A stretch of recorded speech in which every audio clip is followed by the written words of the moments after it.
Hey, good afternoon, guys. Here, another trick to help you out to troubleshooting the machine. Remember, we have a video on our apps. We explain if you have a problem with the track, how troubleshooting the pump. And today is pretty much the same thing. You can even look at the video before, but this one is for the cutter head. Let's say if you're losing the power on the cutter head. If you're losing the power, the drum is keep turning but don't have enough of power. You have to isolate. That's a little bit more complicated. I gave you some trick here. Before, just remember, do the same thing that we explained on the first video about the traction. We still have the charge pump line here that you need to connect with your gauge. When you connect the gauge, you have to isolate. See, we have one pump here, one pump on the other side. If you look at those lines very well, we call this one, the one inside is always the pressure. That's another trick for you, pressure.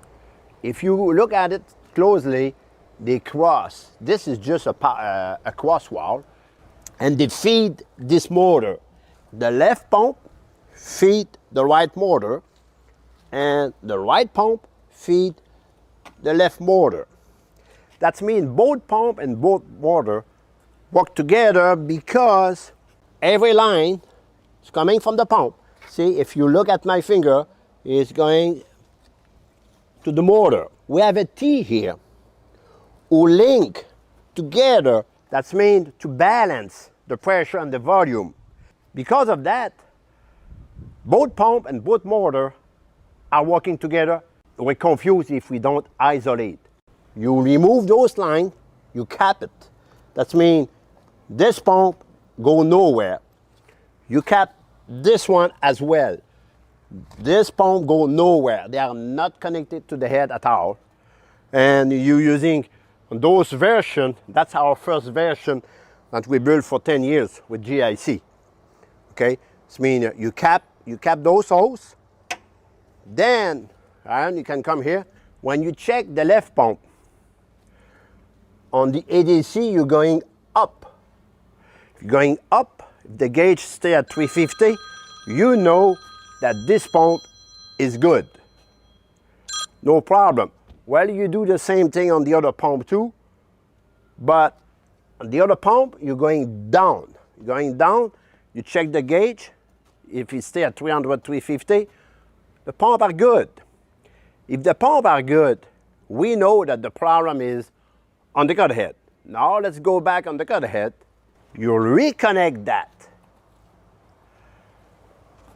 And you disconnect those two lines who cross over because we want to be full independent.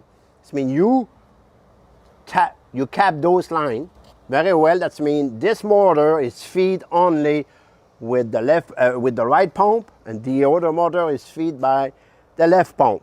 It means now you can repeat the test again and see if you're losing the pressure, then you know which one is it because you try both.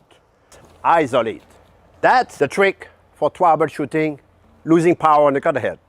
Last thing that I need to explain is if you're losing power, the drum is turning but no power, you do what I explained to you. But for any reason, the drum is not turning, the check valve underneath could be stuck. We have also a video, go see check valve. Now, one more thing. Now, this machine is the new version. It's not GIC. That you can see, it's a little bit more complicated. You need a cap, you know, to cap the line. And also you need this to cap the motor, whatever you need to. And we have a block. And the line that I showed you minutes ago about crossing or hook to the other one is underneath it. This means you have to remove it and cap the line. Then you do your tests. This line is the one I show you on the other machine. Okay, in fact, we have two lines, pressure and return. Then you do your test. Same pattern than the other one. It's just different connector. All right, guys, today we got another video for you. Today we're going to talk about the motors on the Cutterhead. It's a 700. We're going to talk about the motors that's in them and also let you know when you're troubleshooting your Cutterhead, here's the last resort to why your head won't move. This right here, this is your motor for your Cutterheads. If you're going through all your steps, nothing else is working, your Cutterhead still isn't moving, it could be possible that your check valve may have gotten stuck. How you would check your check valve is right here on the top. I think you get maybe an 1.25 inch wrench, maybe a hammer just to break it. You pull it out. Inside, here you go right here. This is right here what may cause your Cutterhead not to turn. Sometimes when it's getting it moving, the spring that's in there, it gets stuck down in there. If the spring gets stuck, which means it's not going up and down, your oil comes in through here. If this is stuck down in there, the oil just circles around into the motor continuously. If this is working correctly, your oil should flow in and out. Is the culprit if your Cutterhead is not moving. In some cases, you may have to pull it out depending on how old your machine is. You may have to take it out altogether. Put the plug back in. You should be good to go. Today we're going to be working on one of the old style connectors. And don't forget, we have the old style connectors and the new style connectors. Today we have part 2 of the Cutterhead not functioning properly. Before, we showed you the mechanical side. Now we're going to show you the electrical side. This is on the older style machine where it goes sideways. This is not one of the ones where the cab goes forward. But the body valve is still in the same position. Under here, this is the body valve, straight ahead. And on the back side, back here, are the solenoids that control the Cutterhead. Here I have a piece of a body valve, a dummy one, to kind of show you more in depth the electrical side of the Cutterhead not moving. This is the older style connector that connects to the solenoid, which is also connected to the body valve, which controls the Cutterhead's movement. You can check your continuity from here, from any of these cables. You can trace it to inside to the C7 connector to check your cables to see if they have continuity, which would be your white, yellow, and black in this case. Depending on your machine, the colors may vary, but the connector still will be the same going to the solenoid. The bottom one, which is a straight line, will be your ground. Over here we have 1, 2, and 3. On 1, you should have 12 volts at all times.